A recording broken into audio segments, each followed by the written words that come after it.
This has to be one of the greatest full circle moments in baseball history. Okay, maybe I'm being dramatic, but back on March 23rd of this year, an article was posted about Brandon Nimmo, the center fielder for the Mets, driving a 2010 Nissan Altima because it keeps me humble. That's what Brandon Nimmo said. And my favorite part about this story and the screenshot is if we take a look over at the related, we can see under the same article of him driving a Nissan Altima, Brandon Nimmo returning to the Mets on an 8-year deal. How much is Brandon Nimmo getting paid? 8 years, $162 million.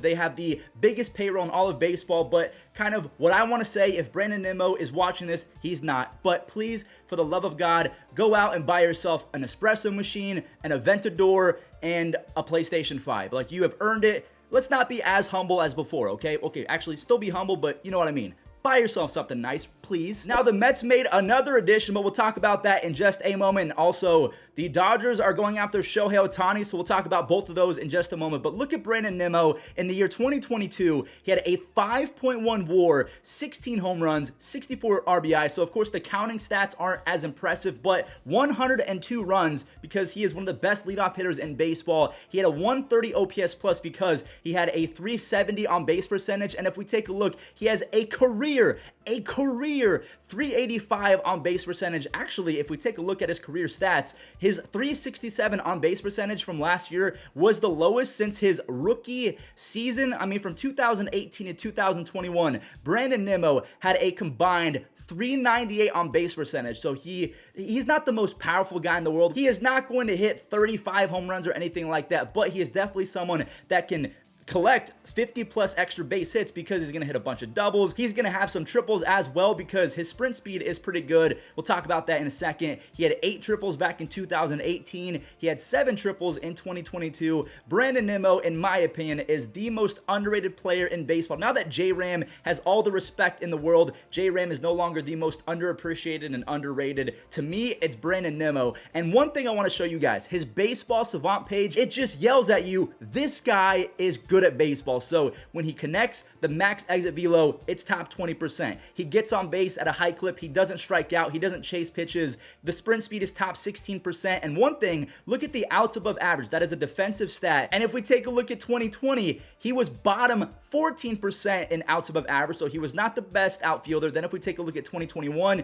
he improved it. And then in 2022, he got even better. We want to see red on these baseball savant pages. And Brandon Nimmo at 29 years old, to me, he deserves every single penny. 8 years is a lot of years, and $180 million, that's a lot of dough. But to a guy that's worth almost $20 billion in Steve Cohen, I mean, you have to go get this guy. I have to show this page one more time. It just kind of blows my mind that Brandon Nimmo was driving a Nissan Altima to keep himself humble, but you know what? It works. So you guys have to let me know in the comments. Do you think that he should splurge a little bit, or do you think that he should just continue to be Brandon Nimmo and not buy a bunch of fancy stuff and keep his head down? One more move I do want to talk about. The Mets are getting David Robertson on a 1-year deal, $10 million. And I just want to say, it feels like David Robertson has been in the league for like 30 years or something like that. And we can see his rookie year back with the Yankees was 2008. So he has nearly 14, or he does have 14 seasons under his belt. For his career, he has a 2.89 ERA and almost 12 strikeouts per 9. Last year, the only thing that really hurt David Robertson is the fact that he was walking a ton of people. A 4.9 walks per 9. It jumped up to 6.2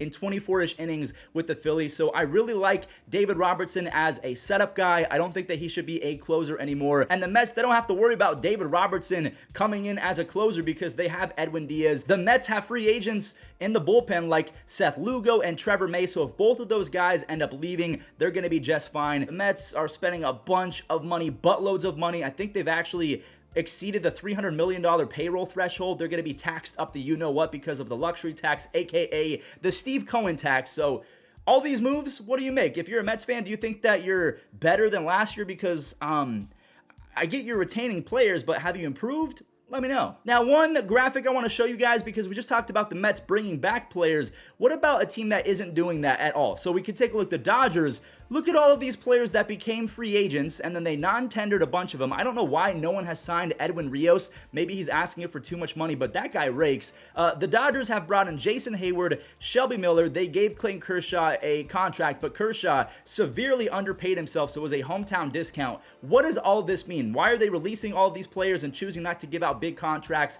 Well, a lot of people are saying that the Dodgers are shedding payroll to reset the luxury tax, and they want to be in a prime position going into 2023 when Shohei Ohtani becomes a free agent to back up the Brinks truck and offer him $350 to $450 million. I'm going to say this. Shohei Ohtani could be baseball's first $500 million player. And if you think I'm crazy, you might think that I sometimes can have some outlandish takes, but Shohei Ohtani is a once-in-a-lifetime player, a once-in-a-history player. And then the last thing I want to talk about, because I think both of these guys are very good at the game of baseball. Apparently, the Arizona Diamondbacks are fielding some interest with Jake McCarthy and Alek Thomas. So Alek Thomas, he's 22 years old. He absolutely flies with his top 5% sprint speed and his top 8% defense. This kid has a really high ceiling, a higher ceiling than Jake McCarthy, who has top 2% sprint speed. But if we take a look at the rest of his peripherals, even though he had a breakout 2022, he had a 342 on base percentage,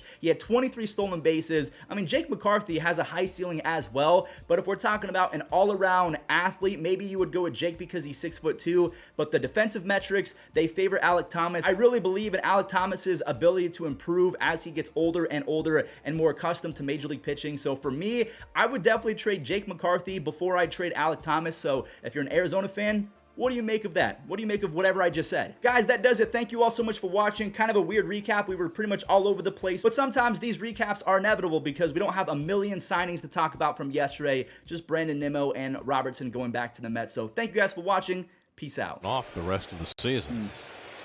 Turner drives one to center, chasing Nimmo back to the warning track right at the fence. He made the catch! Oh, wow! The catch of the year from Brandon Nimmo! He took a home run away from Justin Turner! Brandon, pretty simple first question. Best catch you've made in your life? Yeah, no doubt. That was amazing. It's fun to play in front of you guys, I can tell you that much. Keep coming out, keep supporting us. This is a blast. This is playoff baseball right here.